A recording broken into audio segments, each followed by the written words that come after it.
ચાલો વિદ્યાર્થી મિત્રો, ધોરણ 10 ગણિત પ્રકરણ 7 યામ ભૂમિતિ લેક્ચર 6 માં તમારું સ્વાગત છે। 1 થી 5 લેક્ચર તમે બરાબર અભ્યાસ કર્યો હશે। આપણે 5મા લેક્ચરમાં મિત્રો વિભાજનના સૂત્રનો ઉપયોગ કર્યો, ચોથા 5મા બેયમાં। તો હવે એ જ વિભાજનના સૂત્રમાં જે કોઈ પણ રેખાખંડ હોય એનું વિભાજન, માનો કે આ રેખાખંડ છે, એનું વિભાજન કરતું બિંદુ જો બરાબર સેન્ટરમાં હોય, મધ્યમાં હોય, એટલે કે એનો અર્થ એવો થયો કે બે સરખા ટુકડા કરતા હોય, એટલે કે ગુણોત્તર 1:1 થતો હોય મિત્રો, તો એમ એ AB નું મધ્ય બિંદુ કહેવાય। તો એ જ વિભાજનના સૂત્રમાં M1 અને M2 ની જગ્યાએ એક મૂકી દો તો મધ્ય બિંદુના યામ શોધવાનું સૂત્ર સરળ થઈ જાય। કોઈ એમ કહે સાહેબ અમે તો ભૂલમાં એ સૂત્ર વિભાજનનું મૂકી દીધું, M1 ને M2 ની જગ્યાએ 1:1 લીધા, ચાલે, એ જ વસ્તુ છે। તો અહીંયા આપણે આ રેખાખંડ AB હોય, જો કે અગાઉ મેં તમને સૂત્ર તો કીધું જ છે, x1 y1 અને B બિંદુ x2 y2 હોય, અને આ એનું M મધ્ય બિંદુ હોય, તો મધ્ય બિંદુના સૂત્રનો આપણે ઉપયોગ ડાયરેક્ટ કરી શકીએ। વિભાજનનું સૂત્ર એ જ મધ્ય બિંદુનું સૂત્ર થાય, પણ અહીંયા ફિક્સ વિભાજન આ ગુણોત્તર છે 1:1, એટલે મધ્ય બિંદુ એમનું સૂત્ર છે ડાયરેક્ટ આપણે સરળ રહીએ। મધ્ય બિંદુ M xy ના યામનું સૂત્ર શું થાય, તો M એ કેનું મધ્ય બિંદુ છે, તો કે રેખાખંડ AB નું। તો આ રેખાખંડના જે અંત્ય બિંદુ છે A અને B, તો આ AB છે એના જે અંત્ય બિંદુ છે AB, એના x યામનો સરવાળો એના છેદમાં 2, અને બંનેના y યામનો સરવાળો એના છેદમાં 2। તો આ રીતે તમે x1 + x2 ની છેદમાં 2 અને y1 + y2 ની છેદમાં 2 અહીં મૂકી દો તો આપણે અહીંયા મધ્ય બિંદુના છે આમ થઈ જાય। તો અહીંયા આ રીતે આપણે મધ્ય બિંદુનું સૂત્ર થયું। હવે મિત્રો અહીંયા ગુણોત્તરની કોઈ જરૂરિયાત જ નથી, મધ્ય બિંદુ આવે એટલે ગુણોત્તરની કોઈ જરૂરિયાત નથી। એટલે હવે આપણી પાસે કેટલી વિગત રહી, એક A ના યામ, જો એક B ના યામ અને મધ્ય બિંદુના યામ। તો આ 3 માંથી તમને 2 આપે એટલે ત્રીજું મળે। આપણે ગુણોત્તર વાળામાં 4 હતું, 4 માંથી 3 આપે તો ચોથું મળતું હતું, અહીંયા તો 2 આપે એટલે ત્રીજું આપણને મળે। તો ક્યાં ક્યાં મધ્ય બિંદુ થાય, ક્યાં કઈ જગ્યાનો ઉપયોગ થાય, એ હું તમને બધી વિગત કહેતો જઈશ, લગભગ 3-4 વખત વિગત આવે। તો પહેલા તો આપણે મધ્ય બિંદુના યામ કેવી રીતે શોધી શકાય એનો એક સિમ્પલ દાખલો, હાવ સિમ્પલ સાદો લઈ લેજો। હવે તમને કોઈ પણ એમ કીધું એક બિંદુ છે 4 અને 3, અને બીજું બિંદુ છે B 6 અને 5। હવે આ બેને જોડી દો તો એના રેખાખંડનું મધ્ય બિંદુ શોધવું હોય, આ સિમ્પલ જ દાખલો છે, બરાબર હોય તો રેખાખંડ AB નું મધ્ય બિંદુ શોધો।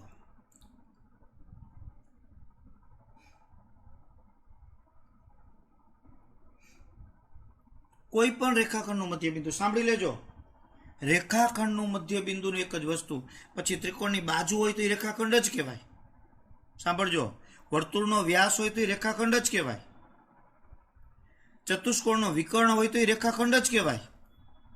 આ કાન ખોલીને સાંભળવાનું છે, કાનમાં મેલ હોય તો કાઢી નાખે વિદ્યાર્થી મિત્રો, અને સાંભળે કે ત્રિકોણની બધી બાજુ એ રેખાખંડ જ કહેવાય। વર્તુળનો વ્યાસ, જો અહીં હું તમને કહેતો જાઉં કે આ ત્રિકોણ છે, હાલો તો ત્રિકોણ ABC, તો ત્રિકોણ ABC છે તો આ બધી બાજુ એના મધ્ય બિંદુ જ થાય। જો AB નું મધ્ય બિંદુ P, આનું Q અને આનું R, તો એ બધે PQR ના મધ્ય બિંદુના સૂત્ર એટલા જ આવે। વર્તુળનો વ્યાસ હોય, બરાબર, આ વર્તુળનો વ્યાસ છે માનો કે AB, તો એનું મધ્ય બિંદુ એ વર્તુળનું કેન્દ્ર જ થાય। જો આ મધ્ય બિંદુથી વર્તુળનું કેન્દ્ર જ થયું। કોઈ પણ ચતુષ્કોણ હોય, હવે કોઈ પણ ચતુષ્કોણ, તો એનો વિકર્ણ લ્યો, બાજુના માપ લ્યો, તો એના વિકર્ણ છે તો એ રેખાખંડ જ થયું, એનું મધ્ય બિંદુ આપણે લઈ શકાય। આમ વિકર્ણ લ્યો તો એનું મધ્ય બિંદુ જ થાય। જો બાજુના મધ્ય બિંદુ એટલે રેખાખંડના મધ્ય બિંદુ, વિકર્ણના મધ્ય બિંદુ એટલે રેખાખંડના, વ્યાસનું મધ્ય બિંદુ એટલે રેખાખંડનું જ મધ્ય બિંદુ પર વર્તુળનું કેન્દ્ર અને ત્રિકોણના મધ્ય બિંદુ આવે। તો આ બધા જ્યાં મધ્ય બિંદુની વાત આવે ત્યાં આ જ વસ્તુ આવે। તો અહીંયા આપણે જાણીએ કે અહીંયા AB છે હોય તો રેખાખંડ ABનું મધ્ય બિંદુ શોધો. અહીંયા આકૃતિ દોરો તો ભલે ને, કે સિમ્પલ સૂત્ર છે, ફટ થઈ જાય. તો મધ્ય બિંદુ એમ આપણે કહીએ, MXY. તો એનું સૂત્ર શું થાય?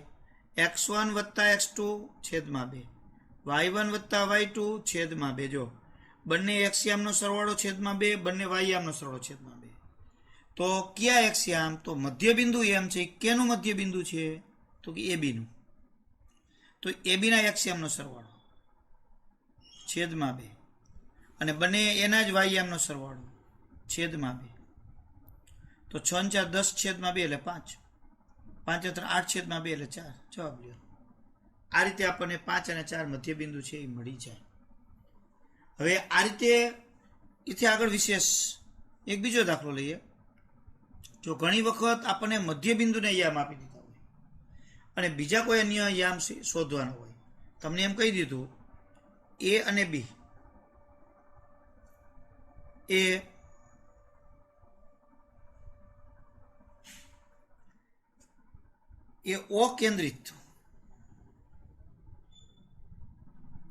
અકેન્દ્રિત વર્તુળનો વ્યાસ છે. વર્તુળના વ્યાસના અંત્ય બિંદુઓ છે.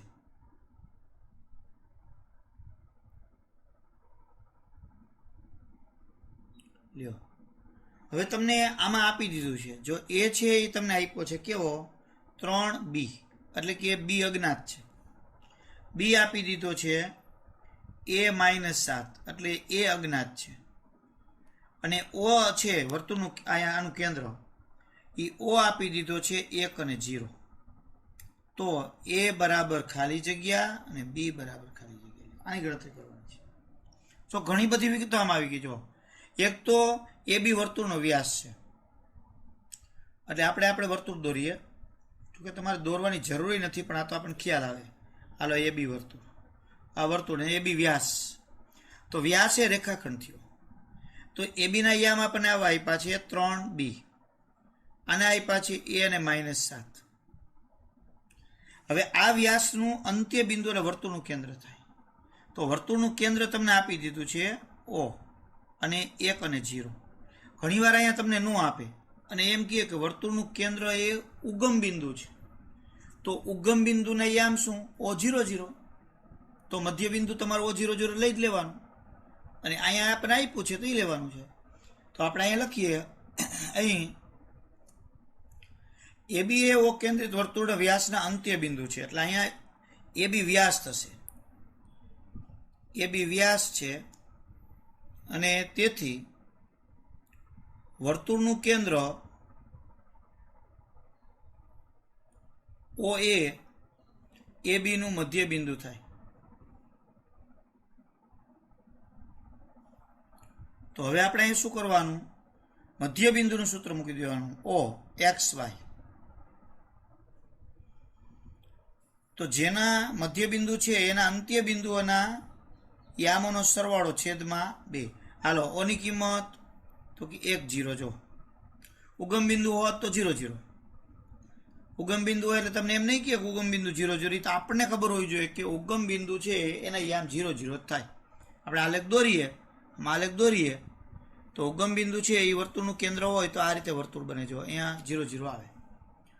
હવે અહીંયા આપણે આ મૂકી દીધું. હવે અહીંયા આ કેનું મધ્ય બિંદુ છે? વર્તુળનું કેન્દ્ર ABનું. તો એ બેના એક્સયામનો સરવાળો 3 + A છેદમાં 2. બંનેના વાયયામનો સરવાળો તો કે B વત્તા -7, એટલે -7 જ થઈ જવાના છે, એટલે છેદમાં 2. હવે સરખાવી દો. તો આનો એક્સયામ 1, આની સામે આનો 3 + A છેદમાં 2. આને ગુણીને 2 બરાબર 3 + A. 3 આ બાદ જાય એટલે બાદ થઈ જાય, એટલે A બરાબર -1 વધે. એ જ રીતે B ને સરખાવો. 0 બરાબર B -7 છેદમાં 2. તો 0 ને 2 ગુણે એટલે 0. 7 આ બાજુ જાય એટલે 0 + 7 એટલે 7. આમ થાય. જો અહીંયા એક તમને આકૃતિ આપેલી છે મિત્રો, AD મધ્યગા છે. તો AD ની લંબાઈ શોધો. હવે પહેલા તો મધ્યગા કેને કહેવાય એ આપણે કોન્સેપ્ટ ક્લિયર આપણા મગજમાં હોવો જોઈએ. તો મધ્યગા એટલે આપણે કેટલી વાર એવું કહીએ છીએ કે બે ત્રિકોણને સરખા ભાગ કરતો રેખાખંડ. પણ એની એકચ્યુઅલી વ્યાખ્યા એવી થાય ત્રિકોણનો શિરોબિંદુ અને સામેની બાજુના મધ્યબિંદુને જોડતો રેખાખંડ. જોજો, ત્રિકોણનું શિરોબિંદુ અને સામેની બાજુના મધ્યબિંદુને જોડતો રેખાખંડ. તો એનો અર્થ એવું કે સામે શિરોબિંદુ એ છે, સામેની બાજુ થઈ બીસી, તો એનું મધ્યબિંદુ કોણ? ડી. તો ડી છે એ બીસીનું મધ્યબિંદુ થાય. તો હવે તમારે આ મધ્યગા એડીની લંબાઈ શોધવી છે. તો પહેલાં ડીના યામ શોધી લઈએ, પછી અંતરસૂત્રથી એડીનું માપ શોધી લઈએ. કામ પૂરું લ્યો. 2 માર્કની અંદર અથવા 3 માર્કમાં પૂછે. તો આપણે અહીંયા લખીએ, ત્રિકોણ એબીસીમાં એડી મધ્યગા છે, તેથી ડી એ બીસીનું મધ્યબિંદુ. તો ડીના યામ બરાબર x1 વત્તા x2 છેદમાં 2, y1 વત્તા y2 છેદમાં 2. તમે કે સાહેબ ડી એક્સ વાય લખ્યું તો હાલે? એવું નથી લખવાનું, ડી એક્સ વાય, નહીં તો ડીના યામ લખો તો હાલે. તો ચાલો હવે અહીંયા ડી કેનું મધ્યબિંદુ આપણે કીધું? બીસીનું. તો બી અને સીના એક્સયામનો સરવાળો, તો -1 + 7/2. અહીંયા 3 + 3 -7/2. તો is equal to -1 + 7 is equal to 6/2. અને અહીંયા 3 - 7 એટલે -4/2. તો 3 અને -2. તો ડી બિંદુ આપણને મળી ગયું 3 અને -2. તો હવે આપણે એડી માપ શોધવું છે. તો એડીનું માપ શોધવું હોય તો એનું સૂત્ર ભૂલાઈ ન જવું જોઈએ. અંતર સૂત્ર પાછું જો આગળ આપણે 3 લેક્ચરમાં શીખ્યા છીએ, જેનું વચ્ચેનું અંતર લેવું છે એના એક્સ યામની બાદબાકી નો સ્ક્વેર પ્લસ બંનેના વાય યામની બાદબાકી એનો સ્ક્વેર. તો બંનેના એક્સ યામ એટલે એડી, એડીના એક્સ યામ એટલે 5 અને 3 એ બેની બાદબાકી, અને -2 અને -2. તો -2 વળી બાદબાકી -2 એટલે +2 થઈ જાય એનો સ્ક્વેર. તો 5માંથી 2 જાય એટલે 5માંથી 3 જાય એટલે 2, 2 નો વર્ગ 4. અહીંયા 0 0 એટલે 0. જો -2 + 2 એટલે 0. તો અહીંયા વર્ગમૂળમાં 4, 4 નો વર્ગમૂળ 2 એટલે એડી તમને 2 મળી ગયા. દાખલો 2 માર્કમાં પૂછાયેલ ફટ દઈને દાખલો થાય. એટલે આ રીતે આવા ઉપયોગ લઈ શકાય. હજી પણ આપણે એક મધ્ય બિંદુનો છે એક દાખલો ગણીએ. જો મિત્રો અહીંયા એક મેં ત્રીજો દાખલો લખ્યો છે, એ પણ મધ્ય બિંદુનો જ ઉપયોગ છે. જો અહીંયા કોઈ મધ્ય બિંદુ કંઈ કીધું નથી. અહીંયા તમને એમ કીધું કે એબીસી સમરેખ છે, એટલે એનો અર્થ કે એક રેખાખંડ ઉપર છે. અને પાછું એમ કીધું કે એબી બરાબર બીસી, એટલે તમને આ બંને સમરેખ છે અને એબી બરાબર બીસી એ તમને અહીંયા આડકતરો સંકેત કરી દીધો છે કે તમારે અહીંયા બરાબર કે મધ્ય બિંદુ છે એવું. જો અહીંયા હું તમને શીખવાડું, અહીંયા જો બરાબર જોઈ લ્યો કે એબીસી સમરેખ છે, એટલે એનો અર્થ શું થયો? એક જ રેખા ઉપર છે. એટલે કાં આ રીતે થાય એબીસી, અથવા તો આ રીતે થાય બીએસી, અથવા આ રીતે થાય એસીબી. આ ત્રણમાંથી કોઈ પણ થાય. પરંતુ તમને એબી બરાબર બીસી આપ્યા છે, તો એનો અર્થ એ થયો જો આમાં એબી અને બીસી નું માપ સરખું ન થાય. જો આમાં થઈ શકે, આમાં ન થાય. જો એબી આખો થાય અને બીસી આવડો જ થાય, આમાં ન થઈ શકે, કારણ કે એબી આવડો થાય ને બીસી આખો થાય. તો આ સિચ્યુએશન થાય તો આપણે જોવાનું એબી અને બીસી સરખા થાય એટલે બી બેમાં આવે છે. તો એનો અર્થ એ થયો તો એબીસી જ થાય, ફાઇનલ વસ્તુ છે. તો એનો અર્થ એ થયો કે એબીનું માપ ને બીસીનું માપ સરખું અને બી વચ્ચે, તો બી એસીનું મધ્યબિંદુ જ થયું. તો આપણે દાખલા ગણવામાં શું કરવાનું? જો દાખલા ગણવામાં કે એબીસી સમરેખ છે તેમજ એબી બરાબર બીસી, તો તેથી બી એ એસીનું મધ્યબિંદુ થાય. એટલે આ રીતે આપણે મધ્યબિંદુ છે પહેલા નક્કી કરવાનું છે, હવે કેટલી વાર સમરેખ ન આપે, બરાબર, એની જગ્યાએ ખાલી એવું કહે, આમ કેમ કીધું કે એ બી સી છે, તો એ માની લેવાનું સમરેખ જ ગણાય. અને એમાં તો પરફેક્ટ થઈ ગયું, બી વચ્ચે છે. જો તમને એમ આપ્યું હોત કે બીએસી છે, તો એનો થયું કે એ વચ્ચે છે, તો એ બી બરાબર એસી આપે, તો એ બી બરાબર બીસી નો આપે. એટલે એ રીતે આપણે વિચારવાનું કોણ કેનું મધ્ય બિંદુ થશે. એટલે હવે બી એસી નું મધ્ય બિંદુ થઈ ગયું. તો આપણે સૂત્ર મૂકી બીના યામ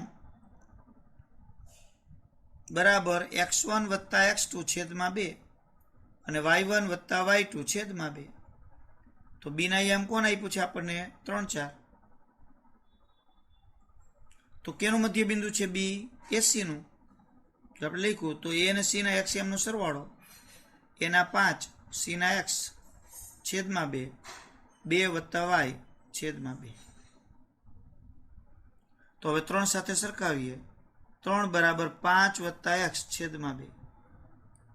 તો 2 આને ગુણ એટલે 3 દુ 6 બરાબર 5 વત્તા એક્સ. 5 આ બચ જાય, 6 માંથી 5 જાય એટલે એક્સ બરાબર 1. અને 4 બરાબર 2 પ્લસ વાય અપોન 2. 4 આને ગુણ એટલે 8, 4 દુ 8. અને 2 ઓબત જઈને બાદ થઈ જાય એટલે વાય બરાબર 6. તો 1 અને 6 આવા આપણને યામ મળ્યા. એટલે એ સી ના યામ કીધા હતા. એટલે આમ સી 1 અને 6 છે.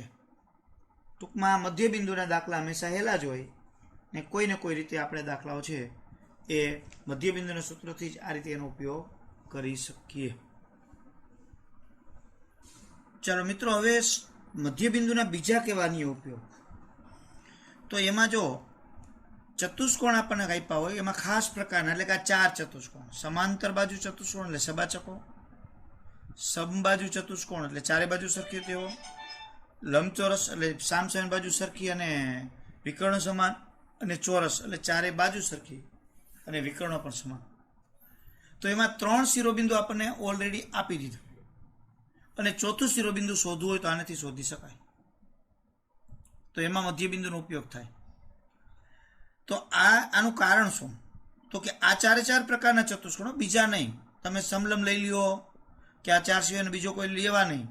તો આ ચતુષ્કોણમાં વિકર્ણ છે એ પરસ્પર દુભાગે. વિકર્ણ પરસ્પર દુભાગે એટલે પરસ્પર બે એકબીજાના સરખા ભાગમાં વિભાજન કરે.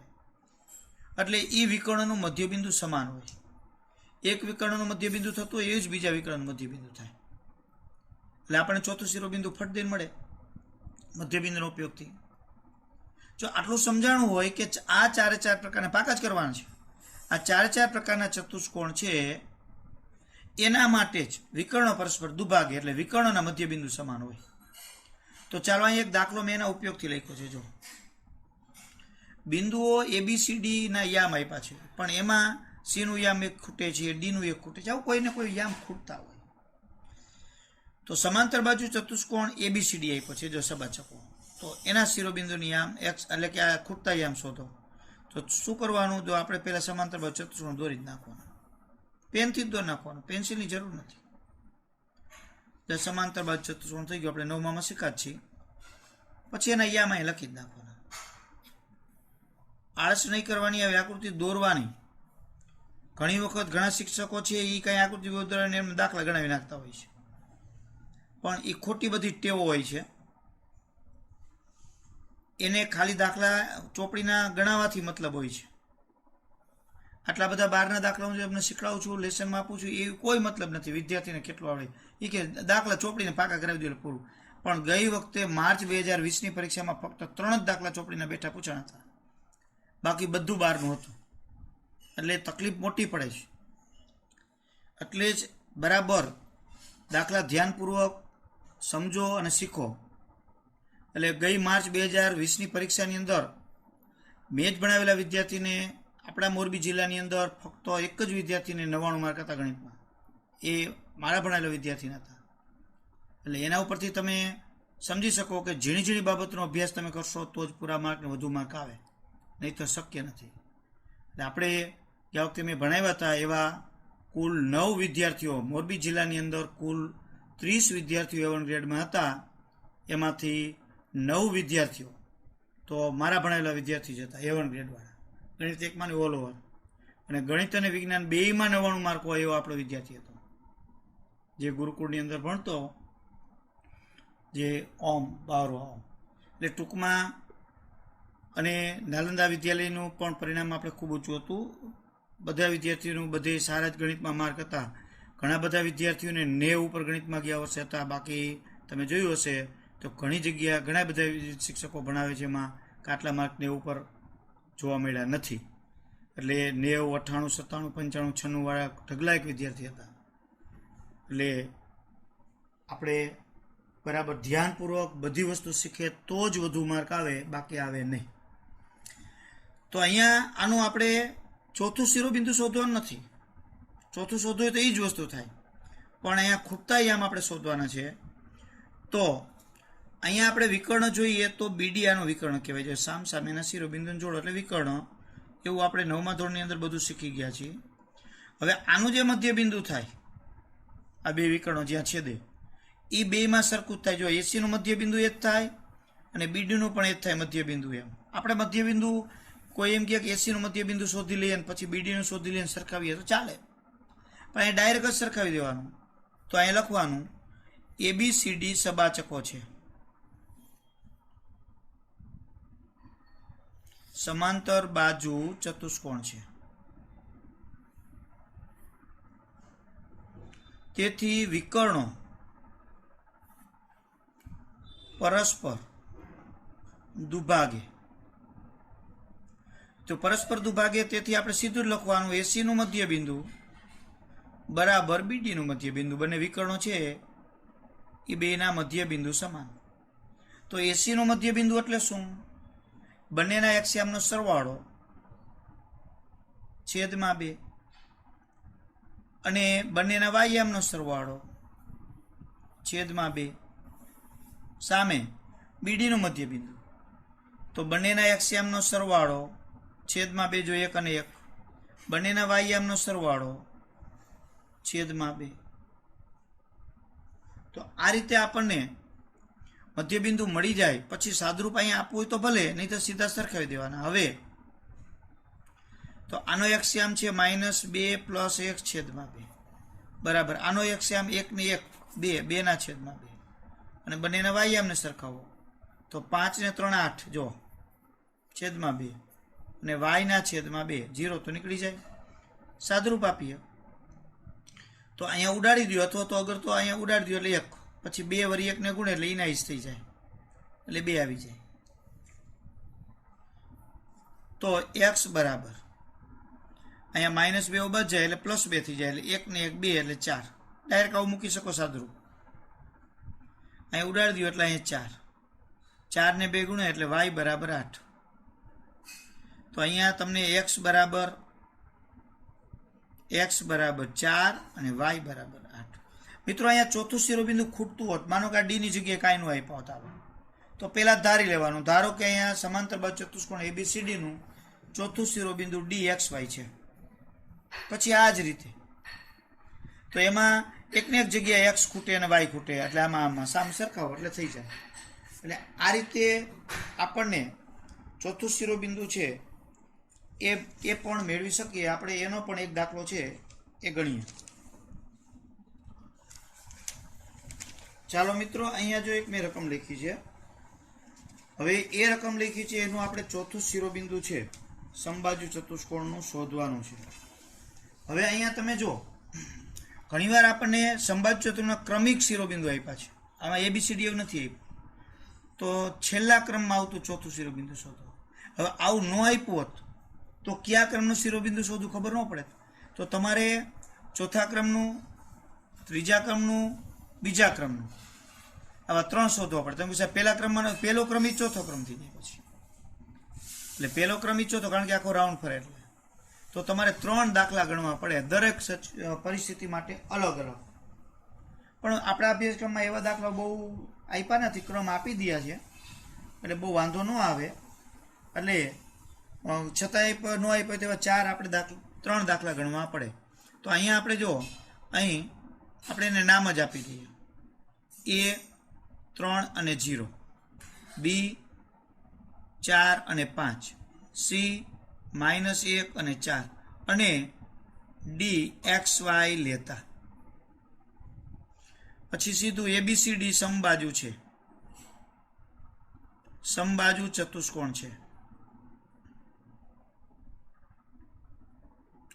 હવે આગલા દાખલામાં સમાંતર બાજુ હતું, આમાં સમબાજુ છે, તો એ બધું એક જ કહેવાય. સમબાજુ, સમાંતર બાજુ, ચોરસ કે લંબચોરસ, વિકર્ણો તો પરસ્પર દુભાગે છે. સમબાજુ ચતુષ્કોણ છે, તેથી વિકર્ણો પરસ્પર દુભાગે. તેથી હવે આમાં ચતુષ્કોણ તમારે દોરવાનો, એટલે જેથી કરીને સરળતાથી તમે એના મધ્યબિંદુ લઈ શકો. નકર ક્યાંક એક આડું થયું એટલે એના 3 માર્કનો દાખલો હોય તો 3 માર્ક આપણા ઉડી જાય. એક ભૂલના 3 માર્કની આપણે નુકસાની છે ભોગવવી પડે. એટલે એના કરતાં આકૃતિ દોરી નાખવાની, ભલે બાજુમાં ગમે એમ, પરસ્પર દુભાગે. તેથી હવે વિકર્ણો કોણ થયા? AC. તો AC નું મધ્યબિંદુ બરાબર BD નું મધ્યબિંદુ. તો AC નું મધ્યબિંદુ એટલે A અને C ના એક્સિયમ નો સરવાળો 3 વત્તા -1 એટલે -1 થઈ જશે. 0 વત્તા 4, પછી x વત્તા 4 અને y વત્તા 5. તો તેથી તો અહીંયા 3 માંથી 1 જાય એટલે 2, 2 ના છેદમાં 2, 4 ના છેદમાં 2. અહીંયા કઈ સાદરૂપ આવતું નથી એટલે એમ નામ છે. હવે અહીંયા ઉડાડી દઈએ એટલે 1, અહીંયા ઉડાડી દો એટલે 2. હવે સરખાવી દો તો 1 બરાબર x વત્તા 4 ના છેદમાં 2. તો 2 આને ગુણે એટલે 2 બરાબર x વત્તા 4. 4 આ બજન બાદ થઈ જાય એટલે 2 - 4 એટલે -2. એ જ રીતે અહીંયા 2 બરાબર y વત્તા 5 છેદમાં 2. 2 આને ગુણે એટલે 4 બરાબર y વત્તા 5. 5 આ બજન બાદ થઈ જાય એટલે y બરાબર -1. તો આમ D -2 અને -2 ને એ -1 મળે છે. એટલે આપણને ચોથું શિરોબિંદુ છે આ રીતે પ્રાપ્ત થાય. એટલે ચોથા શિરોબિંદુ આપણે ગમે તે શોધવાના આવે તો એના દાખલા આ રીતે જ થઈ શકે. હજુ પણ મધ્યબિંદુના બીજા કયા ઉપયોગ થઈ શકે? જો આપણે મધ્યગા માટે લીધા, ત્યાર પછી બીજા ઘણા બધા અંતરોની અંદર લીધા, ચતુષ્કોણનો ચોથું શિરોબિંદુ માટે પણ આપણે લીધો, તો હજી રેખાખંડને 4 ભાગમાં વિભાજિત કરવા હોય તો એના માટે પણ મધ્યબિંદુનો આપણે ઉપયોગ છે એ કરી શકીએ છીએ. તો ચાલો એનો એક આપણે દાખલો છે એ ગણીએ. જો મિત્રો અહીંયા મેં કેવું રકમ લખી છે, આમાં મધ્યબિંદુનો ઉપયોગ કેવી રીતે કરી શકાય? જો AB ને જોડતો રેખાખંડ છે તો ચાલો આપણે જોડી દઈએ. જો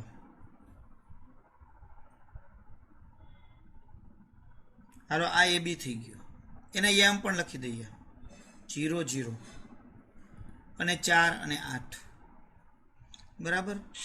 હવે શું કરવું છે? આ રેખાખંડનું 4 એકરૂપ રેખાખંડમાં વિભાજન કરવું છે. 4 ટુકડા કરવા છે સરખા. તો 4 રેખાખંડમાં વિભાજિત કરવું હોય તો કેટલા બિંદુ લેવા પડે વિચારો છો? આપણે ત્રિભાગ કરતા હતા તો 2 બિંદુ લેતા હતા. તો અહીં 4 ટુકડા કરવા હોય તો 3 બિંદુ લેવા પડે. જો એક વચ્ચે અહીંયા જો વચ્ચે. તો આ 4 ભાગમાં આપણે વિભાજિત કરીએ, નામ આપી દઈએ PQR. તો ચાલો મિત્રો આપણે PQ અને R એના યામ શોધવા છે. તો પહેલા તો આપણે અહીંયા લખીએ AB ને 4 ભાગમાં વિભાજિત કરતા, 4 સરખા ભાગમાં વિભાજિત કરતા બિંદુઓ P, Q અને R લેતા, જેમાં ક્રમ કયો છે? P. જો અહીંયા પહેલા A બિંદુ, ક્રમ આપણે આ રાખવો છે A, અથવા તો આમ તમે આમ ક્રમ કહી દો PQR તોય ચાલે. જો અથવા તો APQRB એમ. તો આ PQR એનો ક્રમ થયો. તો હવે તમે વિભાજનના સૂત્રથી કેટલા વિચારતો હોય સાહેબ? આ 4 સરખા ભાગ થયો તો ગુણોત્તર 1:1:1:1 થાય, બરાબર છે. તો P છે એ રેખાખંડ AB નું કયા ગુણોત્તરમાં વિભાજન કરે છે મિત્રો? વિચારો જોઈએ. પી બિંદુ છે, રેખાખંડ એ બીનું કયા ગુણોત્તરમાં વિભાજન કરે? તો મનમાં વિચાર આવે તમારે કે આ 1 ભાગ અને સામે 3 ભાગ જો, તો 1/3 કહેવાય. તો 1/3 વિભાજન કરે છે અને વિભાજનના સૂત્ર મૂકી અને પીના યમ શોધી શકો. એ જ રીતે આર તમે લ્યો તો આરના આ બાજુ 3 ટુકડા અને 1, તો 3/1 થાય. તો ક્યુ લ્યો તો કે આ બાજુ 2/2, તો 2/2 એટલે સરખો ગુણોત્તર થયો, તો મધ્ય બિંદુ થાય. તો ક્યુના તો ડાયરેક્ટ જ પેલા યામ તમે શોધી શકો, કારણ કે ક્યુમાં બે બાજુ સરખા ટુકડા જો 2 અને 2 એટલે મધ્ય બિંદુ થાય. તો જો તમારે વિભાજનના સૂત્રનો ઉપયોગ ન કરવો હોય તો મધ્ય બિંદુના સૂત્રથી ક્યુ ડાયરેક્ટ મળી જશે. અને ક્યુ મળી જાય તો પી છે એ ક્યુનું મધ્ય બિંદુ થાય. તો અહીંયા આપણી માટે 2 પદ્ધતિ થઈ કે કાં વિભાજનના સૂત્રનો ઉપયોગ કરો કાં મધ્ય બિંદુનો કરો. તો મધ્ય બિંદુથી સરળ રહીએ. જો આપણે લખીએ તો અહીં ક્યુ એ ડાયરેક્ટ જ પહેલા ક્યુ શોધી, ક્યુ એ બીનું મધ્ય બિંદુ થશે. તો ક્યુના યામ, તો ક્યુ મધ્ય બિંદુ થયો તો x1 + x2 છેદમાં 2, y1 + y2 છેદમાં 2. હાલો, ક્યુ કેનું મધ્ય બિંદુ કીધું? એ બીનું. તો એ બીના મધ્ય બિંદુનો ઓલા x યામનો સરવાળો છેદમાં 2, 0 + 8 એના y યામનો સરવાળો છેદમાં 2. તો 4 + 0 4/2 એટલે 2, 0 + 8 એટલે 8/2 એટલે 4.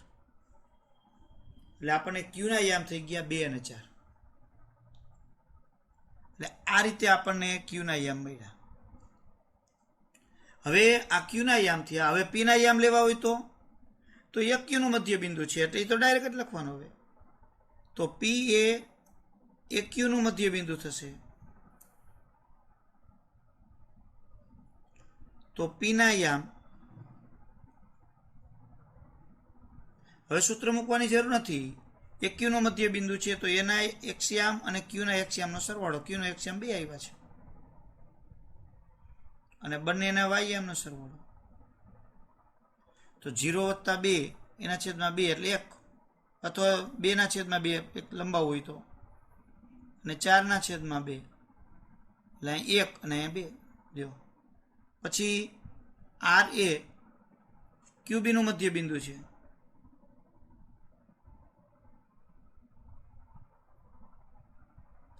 તો ક્યુના યામ આરના યામ, તો ક્યુ બીનું મધ્ય બિંદુ છે તો ક્યુ અને બીના x યામનો સરવાળો, ક્યુના 2 અને આરના 4, અહીંયા 4 અને 8. તો 4 ને 2 6/2 એટલે 3, 8 ને 4 12/2 એટલે 6. એટલે આ રીતે આપણને 3 અને 6 મળ્યા. તો આ રીતે આપણને અહીંયા ત્રિભાગ જે 4 ભાગ બિંદુના એટલે માગેલ